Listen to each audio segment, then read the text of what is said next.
Ready. Recording. Ready. Oke, Ya, udah.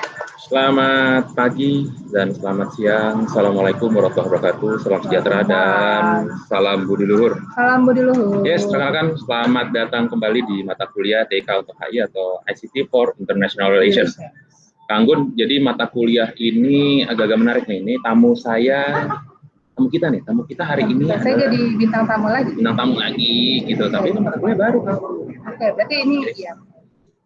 Jadi memang mata kuliahnya ini agak-agak unik karena kita ngulas berbagai macam materi-materi yang ada hubungannya dengan teknologi informasi dan komunikasi, tapi berkaitan dengan hubungan internasional. Mungkin rekan-rekan sekalian bingung nih, kok bahasannya Bang Andre mesti pakai bahasa Inggris kan, Bun? Jadi materi kita ini pakai bahasa Inggris, mungkin agak-agak bule-bule dikit lah ya. Tapi mau nggak mau kita harus biasa ya. Benar, mesti dibiasakan pakai bahasa Inggris karena memang tuntutan dari hubungan internasional itu mesti fasih dalam bahasa Inggris. Coba dulu. Sebelum kita mulai, kemarin kita udah pernah ngebahas mengenai ini banyak banget Kang Gun. Jadi perubahan yang terjadi di dunia tadi pakai teknologi informasi, karena nomor satu adalah gimana si teknologi informasi itu merubah cara pandang IR sendiri.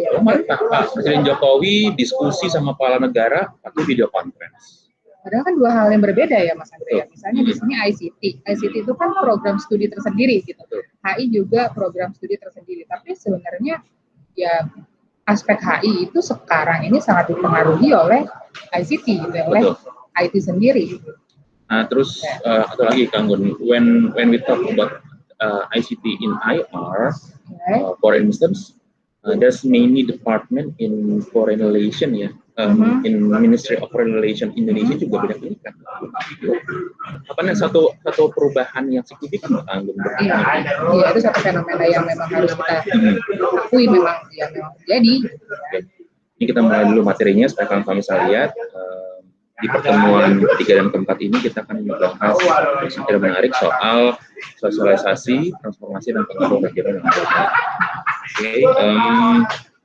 For instance, Kang Gun, new ways of communication social media. Kita semua pakai sosial media kan, terus has a democratic potential that open new form of political participation and conversations. Donald Trump misalnya, itu kan salah satu presiden United States dan Amerika Serikat yang pakai media sosial terutama Twitter untuk kampanye, mulai dari ngomongin kebijakan juga lewat situ. Sampai dia ranting tuh marah-marah. Kebanyakan ranting ya kayaknya. Gitu kan. Dan itu diikuti oleh Pak Joko Widodo sendiri pakai Twitter kan. Beliau membalas pesan atau statement dari negara lain tapi masuknya ke ranah media sosial supaya bisa rekan-rekan sekalian dan teman-teman kawan-kawan di HI juga bisa membaca bahwa itu ditampilkan, dibaca oleh misalkan kemarin Perdana Menteri Singapura, terus oleh beberapa pimpinan negara-negara Eropa yang memang sangat melek teknologi kayak Norway, kayak Swedia, kayak Inggris. Itu kan Perdana Menteri Boris tuh yang di Inggris juga dia nge-reply beberapa kepala negara. Itu heboh. Sekarang kita lihat siapa sih gitu kepala negara, kepala daerah gitu yang nggak pakai sosmed. Semuanya pakai sosmed. Gitu. Karena memang kebanyakan citizen itu gitu, interaksinya sekarang lewat sosmed. Kalau dulu kan kalian misalnya mau mengkomunikasikan diri dengan pemimpin negara akan sangat susah sekali gitu dengan berbagai macam birokrasinya. Sekarang kalian bisa langsung gitu kan apa yang kalian komen, apa yang kalian katakan, pendapat kalian langsung bisa dibalas. Kalau misalnya kita lihat di sini, mungkin Ridwan Kamil yang paling tajam. Ya, Ridwan Kamil. Tapi kan itu pasti kan kepala daerah gitu. Dari yang kecil sampai yang besar. Yes. The social media could be described as democratization of information and communication process which are based on participant activities. So-called of participant activities, Kang punya cerita nih. Kang pernah wawancara dubes. Nggak cuma sekali Kang kan? Berkali-kali. Bisa cerita nggak ceritanya tuh? kan benar-benar diplomasi between countries ya, orangnya kan biasanya di negara jauh. Tapi sebenarnya sebelum pandemi gitu kita memang sudah melakukan hal itu gitu ya. Jadi kalau misalnya korespondensi dengan Pak Dubes atau misalnya kepala research internasional gitu, kita kan nggak mungkin harus ke sana gitu ya. Mungkin sih, tapi kan akan sangat memakan waktu, biaya dan lain-lainnya gitu. Tapi sekarang korespondensi walaupun sebelum pandemi sudah melakukan Skype, kalau sekarang kan Zoom atau Google Meet gitu ya. Nah, apalagi sekarang gitu pandemi, mau tidak mau, siap atau tidak siap, kita sudah harus bisa melihat ICT sebagai bagian dari kehidupan kita sehari-hari gitu. Apalagi dengan international relations gitu, ICT mempunyai peran yang sangat besar dalam IR gitu. Kalau misalnya kita lihat sebelum pandemi ya, kita ngomongin sebelum pandemi dulu ada Arab Spring. Yes, Arab Spring. Arab Spring memang yang dipicu oleh sosial media waktu itu. Boleh aku jelasin sedikit. Kita ada penyebagan nih. Ada diagram plan, ada ICT in the middle is have a context transformation, actor transformation, issues transformation, personal transformation, dan structural transformation. Jadi tadi ngomong sosial gitu ya. Jadi ke issues ya. Ini kata kuncinya berarti transformations gitu yes, ya. Transformation dan ICT. Okay. Jadi kan political and social influence at global scale. Jadi ada sesuatu yang bertransformasi dan berubah semenjak ICT ini. Itu ngomong soal Arab Spring. Selain itu, misalnya aktor, Donald Trump ya, Donald Trump, Pak Jokowi, terus Perdana Menteri Inggris dan beberapa pimpinan negara-negara yang lain. Aktor itu bisa state, bisa non-state. Gitu. Misalnya movement, kita kalau misalnya ngomongin movement, pernah dengar movement #MeToo? MeToo. Jadi ketika waktu itu para perempuan mulai menyuarakan mengenai yang campaign yang anti-bullying, woman empowerment, anti-harassment. Gitu. Jadi aktor itu tidak hanya mungkin kepala negara atau sesuatu yang bersifat formal, tapi aktor non negara seperti kita, masyarakat juga bisa menjadi aktor dalam HI ketika kita bisa reaching out gitu kepada konteks yang lebih besar. Gitu. Jadi larger audience ya, tapi without bounds. Iya. Jadi nggak ada batasan sih. Oke. Jadi aktornya pasti udah bertransformasi, yang tadinya state sekarang non state juga bisa. Gitu. Kalian bisa menjadi terhubungan internasional. So we could see that there's no border. Exactly that there's no border in ICT. Iya, kan? ICT identik dengan borderless things.